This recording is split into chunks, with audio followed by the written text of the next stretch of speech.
D में doctor Taufiq Hussain, associate professor in higher education. आज हम मुग़ल काल की चर्चा करेंगे।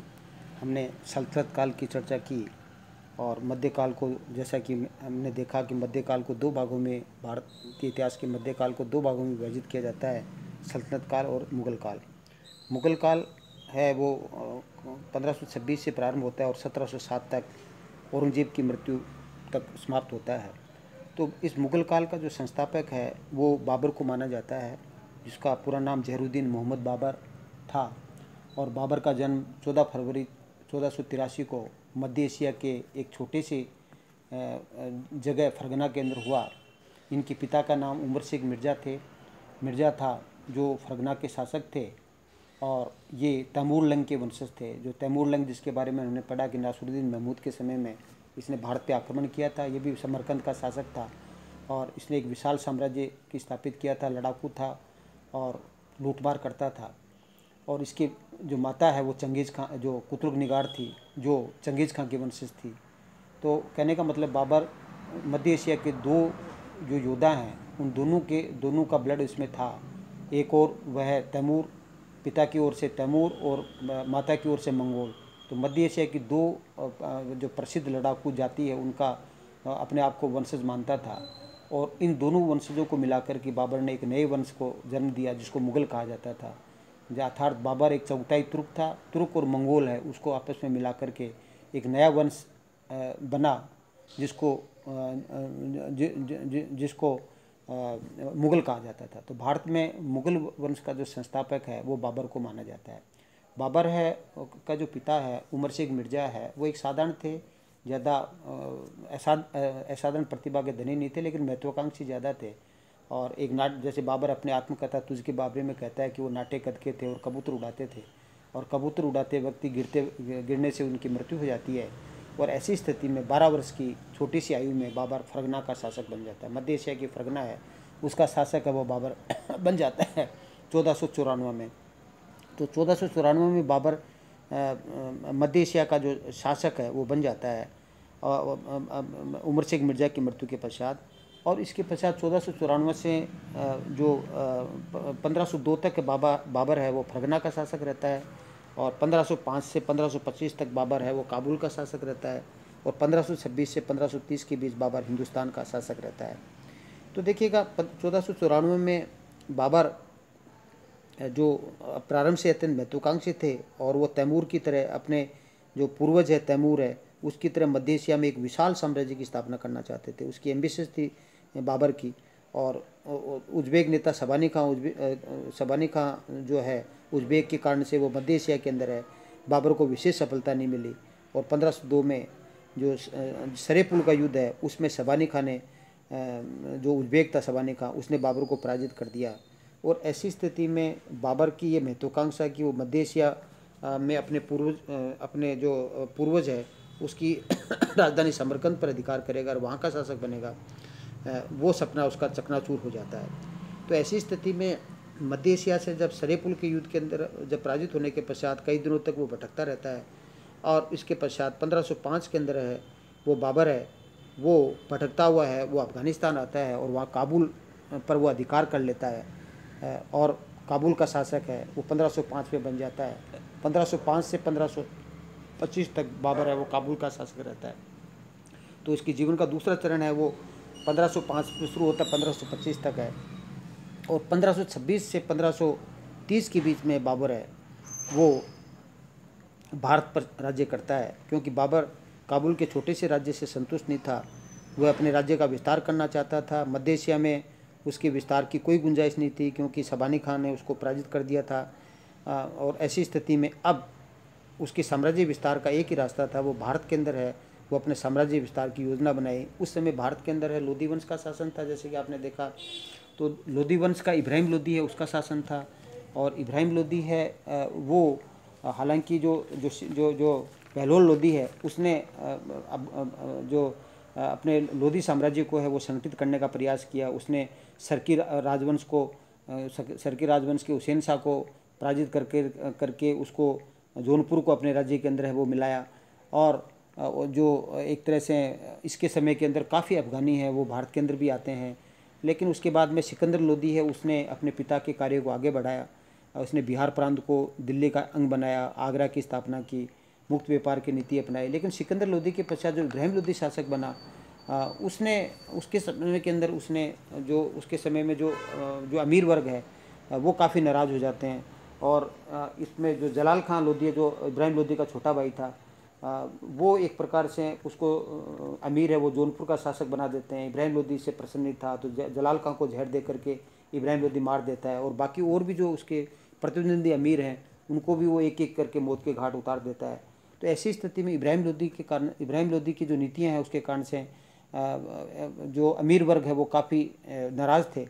और अमीर वर्ग इस नाराज़गी का जो जो जो जो नाराज़ थे, उसका जो असंतुष्ट अमीर है, जिसमें एक दौलत खान लोदी था जो पंजाब का गवर्नर था, और वो बाबर को उस समय है वो इब्राहिम लोदी के विरुद्ध है वो आक्रमण करने के लिए आमंत्रित करता है।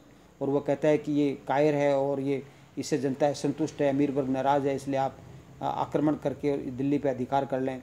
और इसी के साथ आलम खां लोदी है वो भी जो बाबर को है वो दिल्ली पर आक्रमण करने के लिए है वो आमंत्रित करता है। तो आलम खां लोदी और दिलावर खां लोदी दो दूत है वो जाते हैं।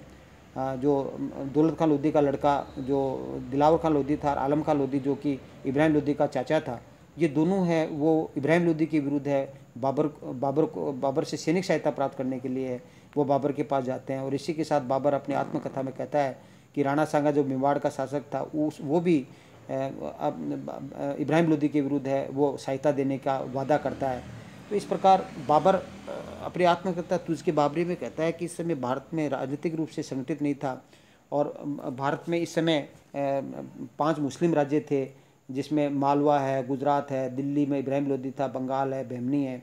जिसमें मालवा में महमूद लोदी सेकंड था, गुजरात में मुजफ्फरपुर सेकंड था, दिल्ली में इब्राहिम लोदी था, और बंगाल में नुसरत शाह था, और बेमनी में कलीमुल्ला था। तो इस प्रकार 5 राज्य थे, 5 मुस्लिम राज्य और 2 हिंदू राज्य थे। बाबर है वो कृष्णदेवराय की और राणा सांगा की, कृष्णदेवराय है विजयनगर के शासक, उसकी प्रशंसा करता है। और इस राजनीतिक अस्थिरता है, बाबर कहता है कि भारत में एक राज्य नहीं था, बाकी ये सभी जो राज्य एक राज्यों का समूह था। तो बाबर इस राजनीतिक अस्थिरता है उसका लाभ उठाता है, और ऐसी स्थिति में बाबर सबसे पहले है वो भारत पर जो भेरा नामक स्थान है और बाजौर नामक स्थान है वहाँ पर 1519 पे आक्रमण करता है, 1520 में सियालकोट पे आक्रमण करता है, 1524 में लाहौर पे आक्रमण करता है, और 1525 में बाबर है वो पंजाब पे आक्रमण करता है। और पंजाब का जो गवर्नर उस समय दौलत खां लोदी था, जिसने बाबर को है वो आमंत्रित किया था भारत पर इब्राहिम लोदी के विरुद्ध सैनिक सहायता प्राप्त करने के लिए। तो दौलत खां लोदी को बाबर पराजित कर देता है, और जब दौलत खां लोदी को पराजित कर देता है, दौलत खां लोदी अपने आप को इतना अपमानित महसूस करता है कि वो आत्महत्या कर लेता है।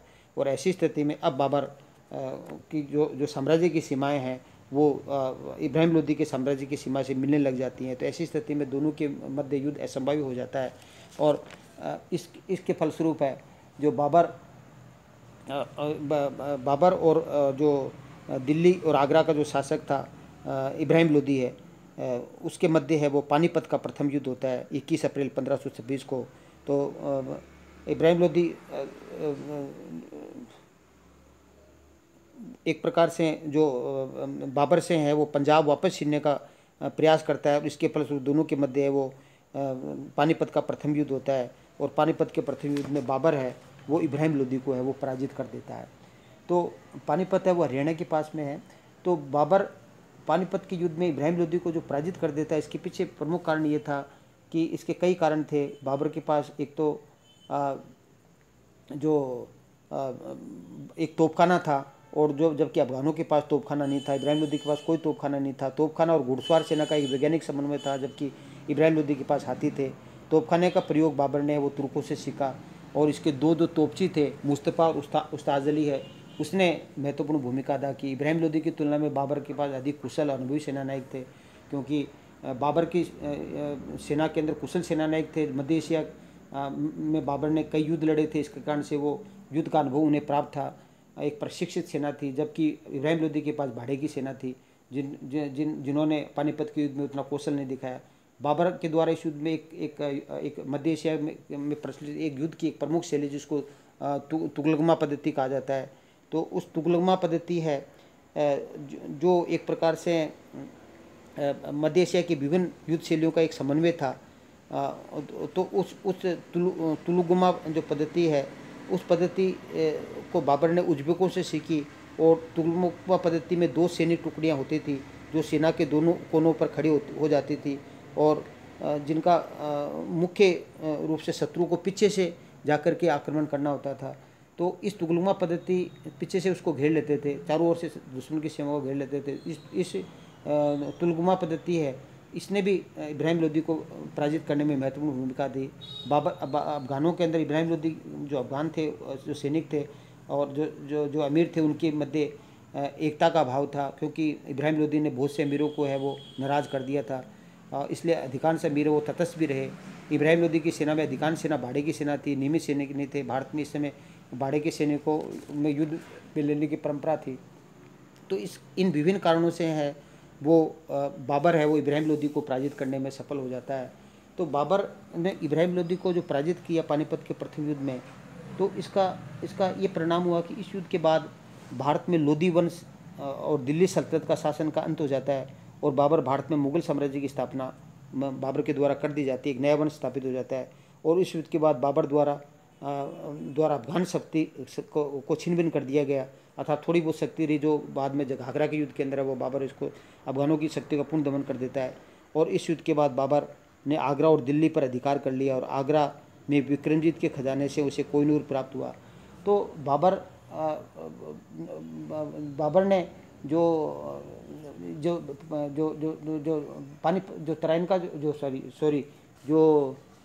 पानीपत का जो युद्ध है वो जो जीता, उससे क्या है, लोदी वंश में भारत की सत्ता वो समाप्त हो जाएगी, उसके स्थान पर मुगल साम्राज्य की स्थापना हुई। और इसके पश्चात भारत के अंदर एक लंबी सत्रह औरंगजेब तक है, या उत्तर मुगल काल तक है को तो नहीं कह सकते, लेकिन औरंगजेब तक भारत के अंदर श्रेष्ठ और सुयोग्य और सफल शासक प्राप्त हुए, जिससे भारत के अंदर एक गंगा जमुना संस्कृति है उसका के विकास का अवसर मिला। और इस युद्ध के बाद इब्राहिम लोदी के नेतृत्व में अफगानों का संघ टूट गया, और अफगानों की सैन्य शक्ति छिन-भिन हो गई। आगरा दिल्ली पर किसका अधिकार, बाबर का अधिकार हो गया, और इस वजह के अधिकार है वो हो जाता है। अब बाबर को भारत के अंदर है वो साम्राज्य स्थापित करने के लिए है वो एक भारत के अंदर एक अफगान शक्ति थी और एक राजपूत शक्ति थी। राजपूत शक्ति राणा सांगा के नेतृत्व में संगठित थी। तो बाबर को अब भारत में स्थायी साम्राज्य स्थापित करने के लिए अब जो राजपूतों की शक्ति को भी पराजित करना था, और इसके लिए बाबर और राणा सांगा के नेतृत्व के अंदर है वो खानवा का युद्ध होता है 16 मार्च 1527 में, और इसके विषय के अंदर हम कल चर्चा करेंगे। Thank you. जय हिंद, जय भारत।